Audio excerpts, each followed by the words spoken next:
माझ्याकडे लक्ष द्या. समज सको तो हंसा समझो, मत जुग संग बह जाओ,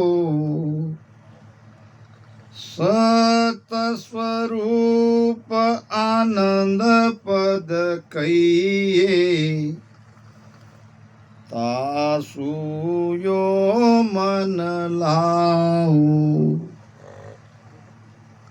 समझ सको तो समझो हंसा, मत जुग संग बह जाओ। एक है संसार का मार्ग, पतन का मार्ग, एक है संतों का मार्ग, उद्धार का मार्ग। सोचना आपको है, निर्णय करना आपको है। इसलिए महाराज ने कहा है कि समझ सको तो, कोई जोर जबरदस्ती नहीं है।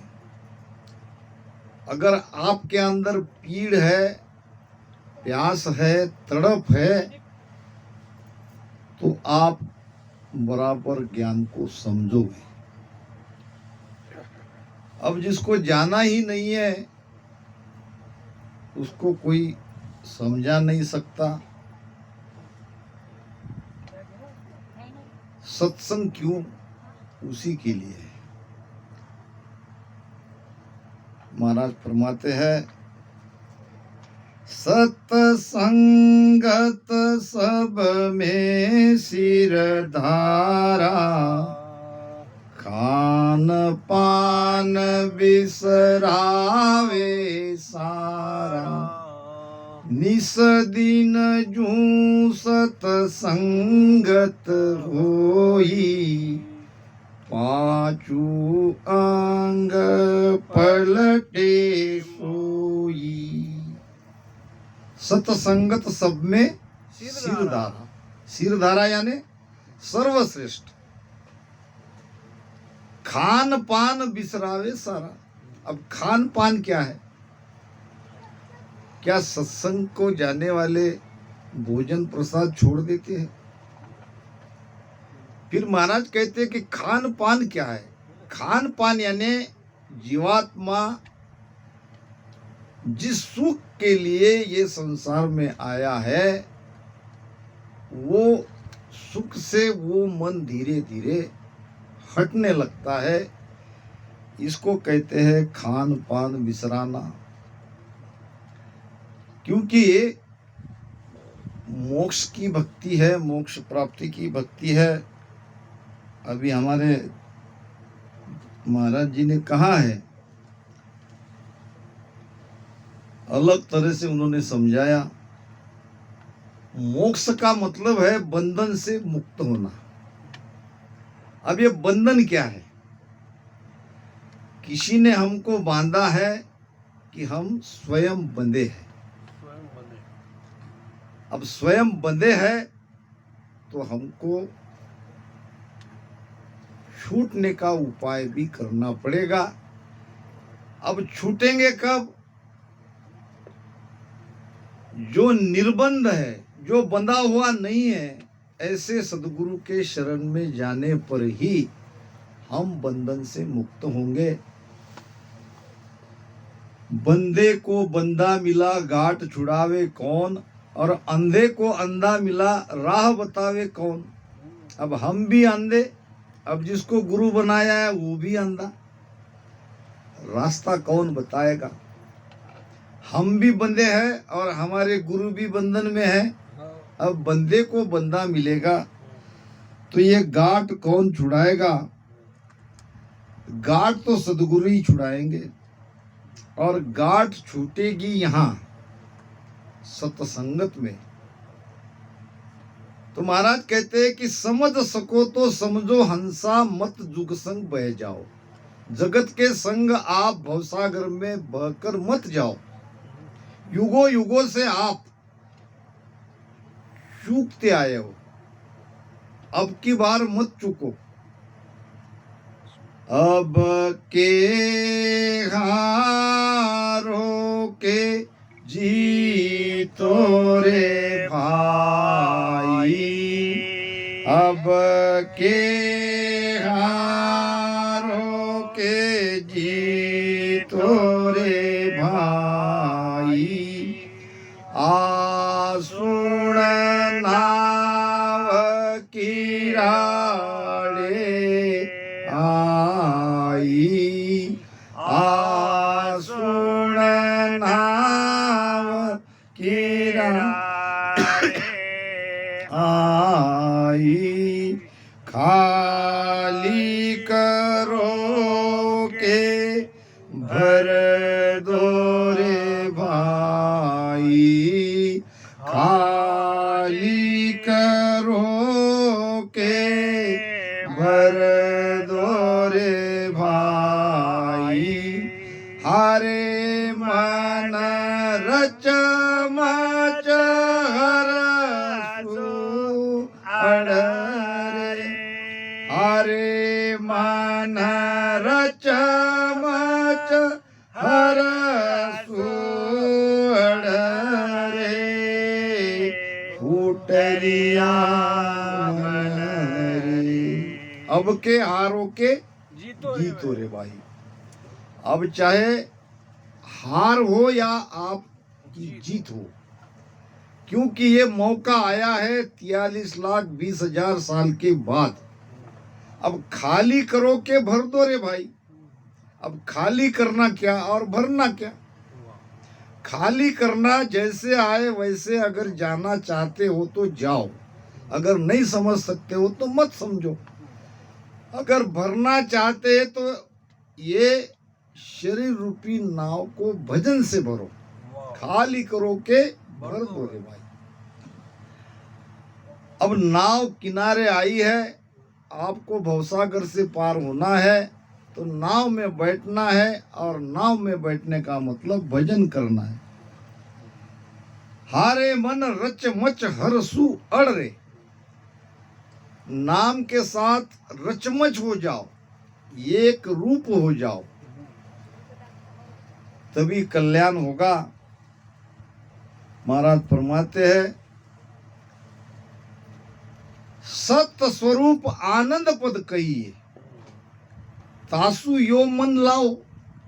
अब मन तुम लगाओगे जब तुमको समझेगा कि सत्स्वरूप आनंद पद क्या है, वो घट में है कि घट के बाहर है, घट के बाहर है तो कैसे है, घट में है तो कैसे है।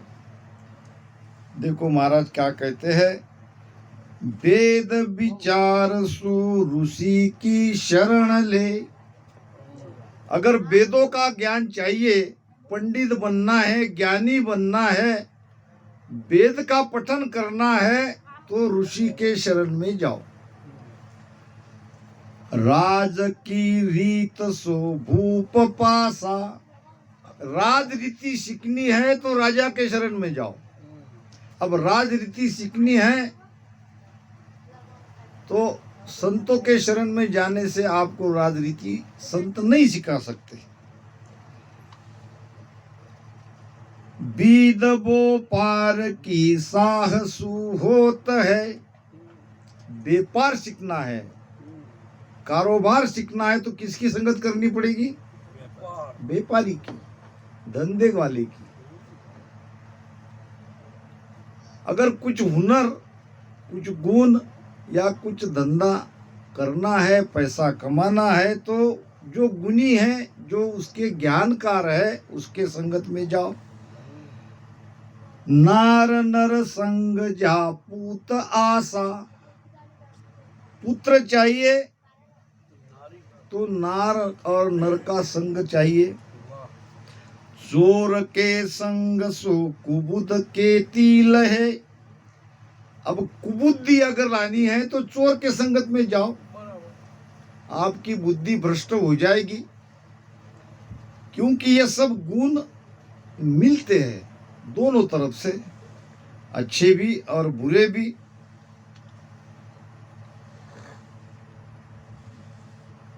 सोग संग मिल दुख होई। अब दुखिया के संग जाओ तो आप दुखी हो जाओगे।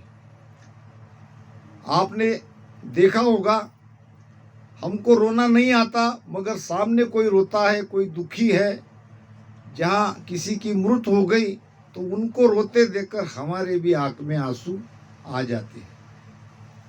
क्योंकि दुखी के संग जाओगे तो दुख पाओगे। वैद के संग जू दर्द की पारखा, औषधि संग मिल जान सोई। वैद के संग करोगे, डॉक्टर के पास जाओगे तो वो आपको बीमारी क्या है ये कहेगा और आपको दवाइयाँ बताकर दवाई लेने के लिए कहेगा, आपकी बीमारी दूर हो जाएगी। बात जो विगत की सबनी सब विस्तार है, संग सा फल फूल खाए जाई। संसार की सभी बातें आप जैसा संग करोगे वैसी वैसी आपको मिलती जाएगी और मिल भी रही है। दास सुख राम यूं संत की संगत सु, रमता राम सु मिले माई। कहाँ है परमात्मा? घट में।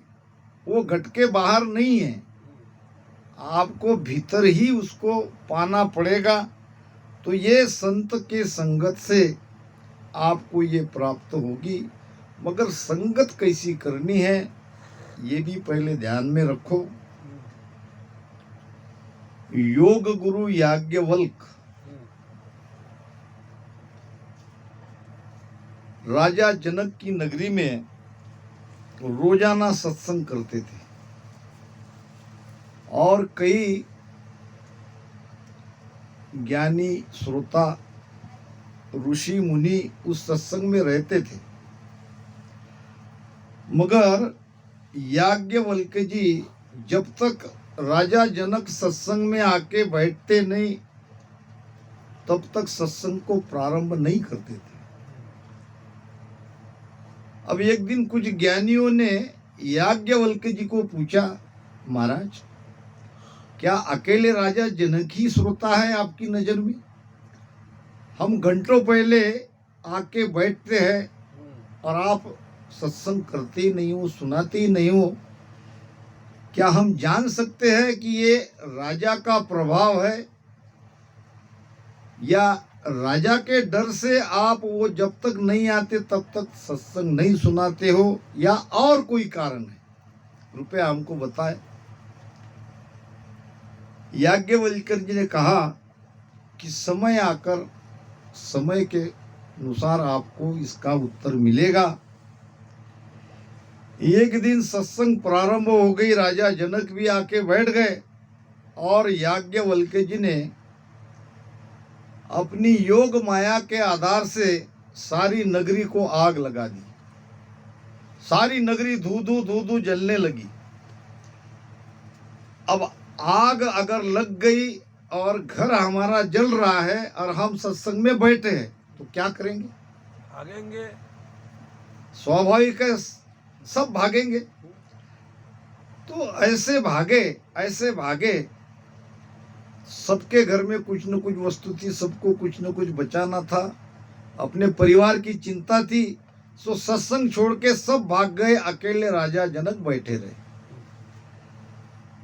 याज्ञवल्क्य जी ने कहा कि राजन, आग तो आपके जो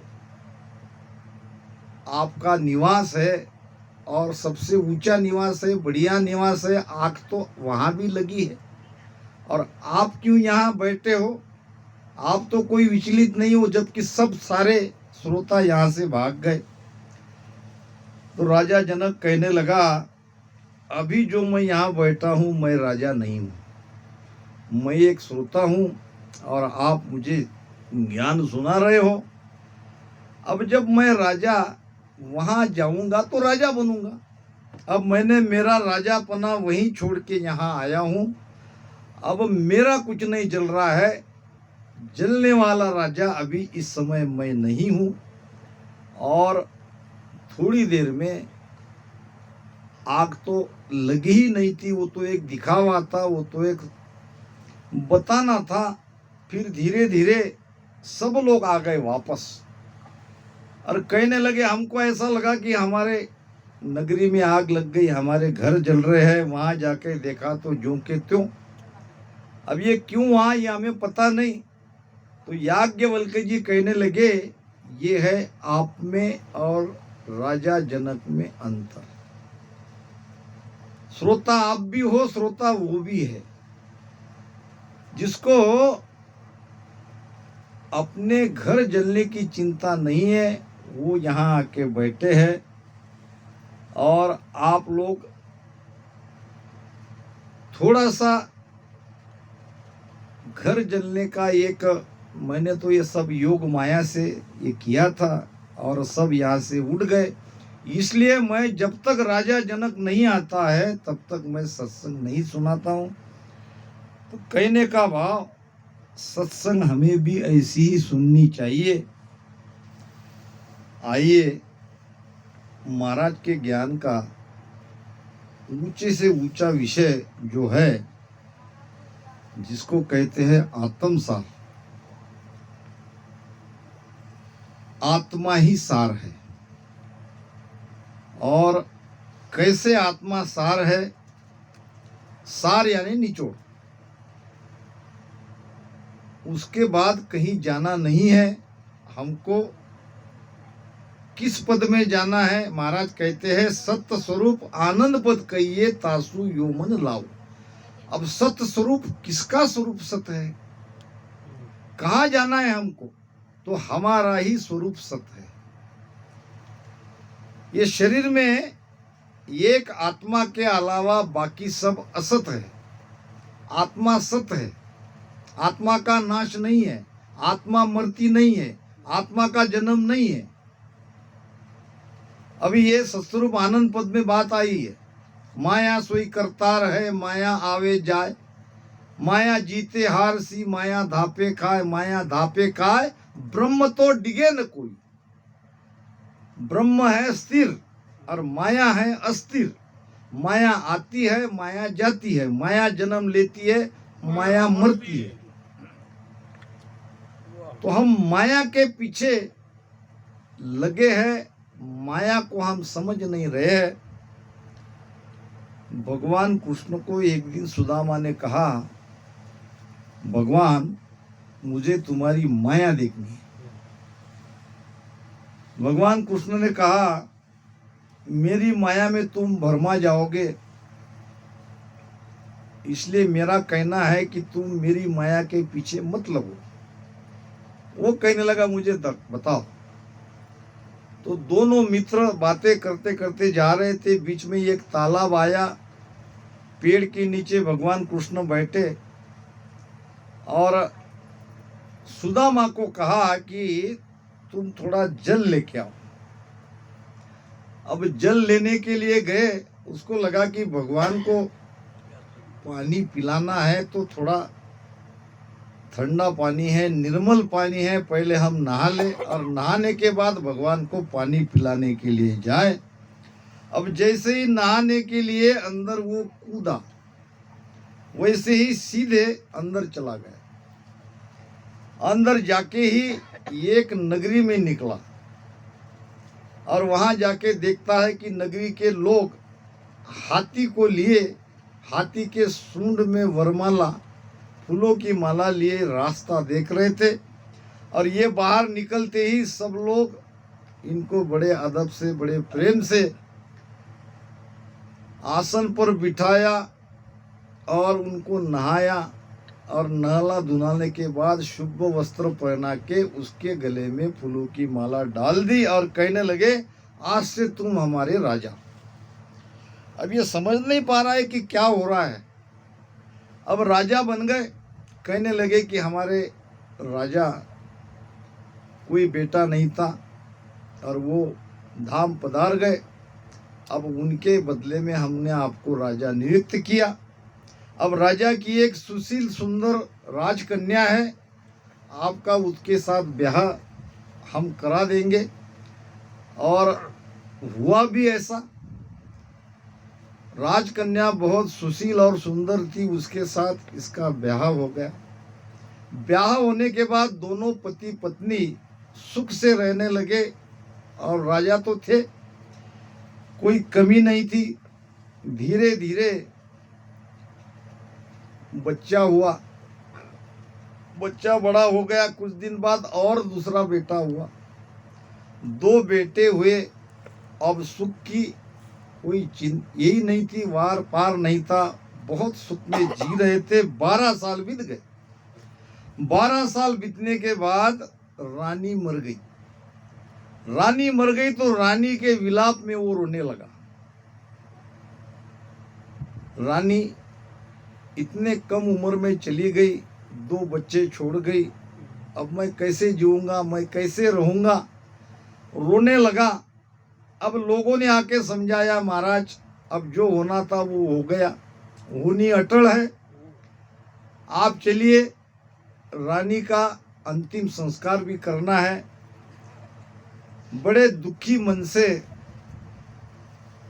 सुदामा जी जो राजा बने थे उठे, और जाके देखा स्मशान में, तो वहां 2 चिताएं रची थी।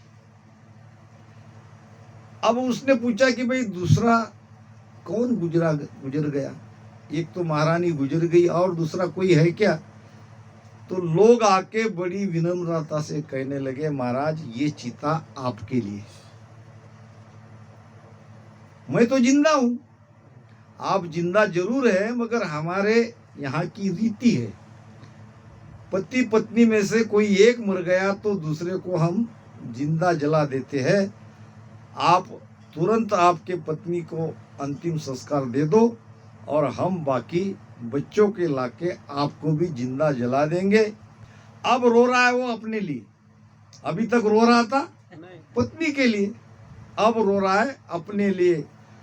अब क्या करूं, ऐसे छाती पीट पीट के रो रहा है। और भगवान कहने लगे, सुदामा क्यों रो रहे हो? क्या मैं राजा नहीं हूं? क्या मेरी पत्नी मरी नहीं? क्या मुझे लोग जिंदा जला नहीं रहे? अरे भाई, तुम न राजा हो, न तुम्हारी कोई पत्नी है, तुम तो यहीं बैठे हो, पानी लाने गए और तालाब में तुम नहाने के लिए बैठे हो, और बहुत देर से वहां बैठे हो, अब रो रहे हो, तो रोने का कारण क्या? फिर उसके समझ में आया, भगवान शायद यही तुम्हारी माया है, माया यही है, जो नहीं है और जो हमको दिखती है वो है माया, और जो है मगर दिखता नहीं है वो है परमात्मा। तो ये सब सत्संग के कारण ये ज्ञान मिलता है। संतों की वाणी बड़ी जटिल है, सब बातें यहाँ आपको खुले में समझाई नहीं है। इसलिए मैं तो ऐसे YouTube के माध्यम से सबको खुला निमंत्रण देता हूँ प्रेम से, कि भाई जो ये मैं कह रहा हूं इसके साथ मेरे साथ आप चर्चा करो, क्योंकि संतों की वाणी बड़ी अटपटी है। क्यों वो ऐसे शेर में लिखते हैं कि जो कोई भी उसका दुरुपयोग ना करे, और जो भेदी है वो तो जान ही लेगा सत्य को। कई बातें ऐसी है जिस पर हम चर्चा नहीं करते, जिसका विचार नहीं करते। 12 कौलों का छेदन, 12 जगह हम ध्यान लगाते हैं, थोड़ा थोड़ा हो गया छेदन। अरे भाई, कैसे छेदन हुआ? कहाँ आपका नियंचर जगह है? क्यों जग रहा है? किसको नियंचर कहते हैं? वो आता कहाँ से है? वो अजपो संग करे सोहम सा जान, ररो मनोरट जीवसु धरे बीच में आन, धरे बीच में आन तबे ने अंचर पावे, इन छे के बिन मेल पीट रहा कदे न पावे, सुख रामदास ये एकटा मथे नाभ में आन, वो अजपो संग करे सो हम श्वासा जान। यह है भेद। चार बातें बताई थी। भेद सहित ज्ञान घट आवे, प्रेम भाव नेचो मन पावे, मोक मिलन की यही उपाय दूजी नहीं शिष्ट में भाई। जगत में दूसरा कोई उपाय नहीं है मोक्ष का, ये कई उपाय है। उसमें महाराज ने चार बातें कही है। सबसे पहले भेद, फिर प्रेम, फिर भाव, फिर मन में निश्चय। चार में से एक भी कम रही तो मोक्ष में नहीं जाओगे। आपको भेद मिल जाएगा। भेद के साथ भजन में अगर आप प्रेम नहीं लगाओगे तो मोक्ष नहीं होगा। आपको भेद भी मिलेगा, प्रेम भी आप लगा रहे हो, आपके अंदर वो भाव ही नहीं है तो भी मोक्ष नहीं होगा। भेद भी है, भाव भी है और प्रेम भी लगा रहे हो, मगर मन के अंदर निश्चय नहीं है, फिर भी काम नहीं होगा। अब प्रेम भी है, भाव भी है, मन में निश्चय भी है, भेद नहीं है, क्या करो? ये कोई बहुत बड़ा सेठ था, धनी आदमी, पैसे वाला, और उसने एक मंदिर बनाया। बहुत अच्छी कथा है, ध्यान से इसको सुनो। मंदिर बनाया और बड़ा धनाढ्य वो व्यक्ति था। फिर उसको लगा कि मंदिर तो मैं बना के चला जाऊंगा, मगर ये मंदिर की व्यवस्था सब बराबर चलते रहे, मंदिर में दर्शनार्थी जो आते हैं उनकी भोजन प्रसाद की व्यवस्था बनी रहे आज जो है। इसलिए उसने 25,000 सोने की मोहरा, उस जमाने में 25,000 सोने की मोहरा कलश के अंदर दबा दी और एक तख्ती लिखी। तख्ती समझते हो ना? क्या लिखी उसने? दिवाली के दिन दोपहर 12 बजे मंदिर के कलश में 25,000 सोने की मोहरा रखी है।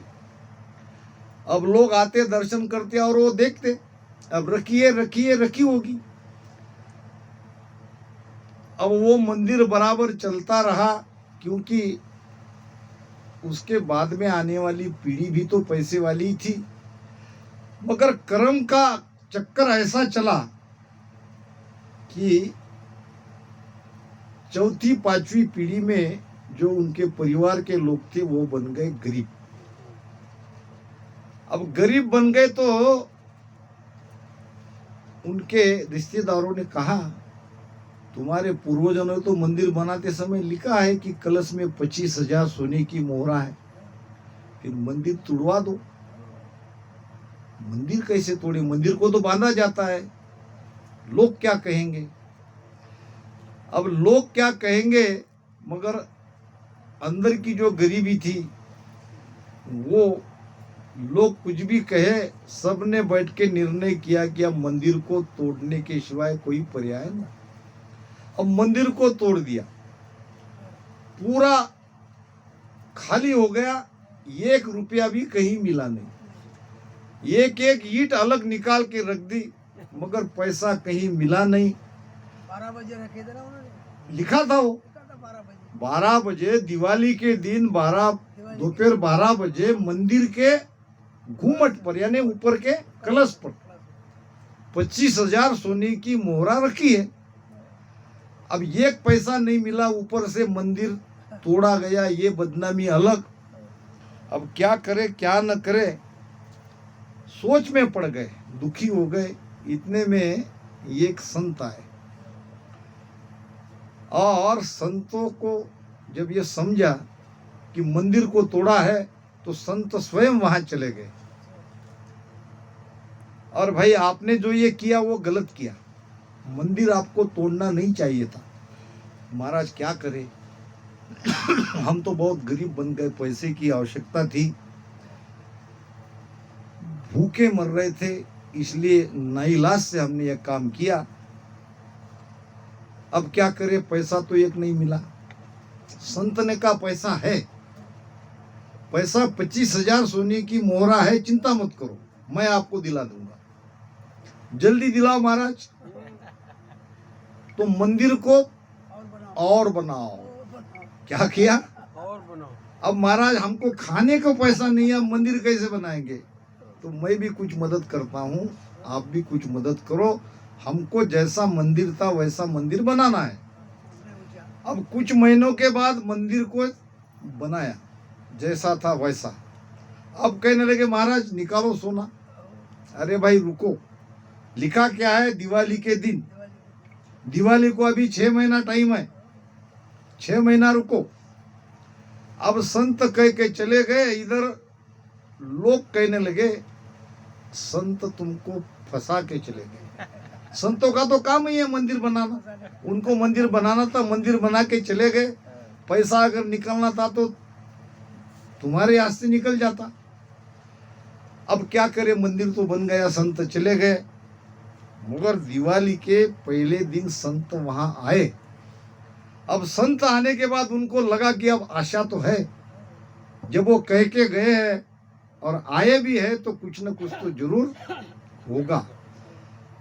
अब रात में ही कहने लगे महाराज निकालो, ठहरो, दिवाली आने दो। सुबह हो गई, दिवाली आ गई। महाराज अरे 12 बजने दो। 12 भी बज गए और कहा कूदर लाओ, टोकरा लाओ, और मैं जहां कहता हूं वहां खोदो। अब वो कलश की जो छाया थी, 12 बजे दिवाली के दिन वो कलश की छाया जिस जगह पड़ी वहां संत ने खोदने लगाया और वहां वो सोने की 25,000 मोहरा निकली।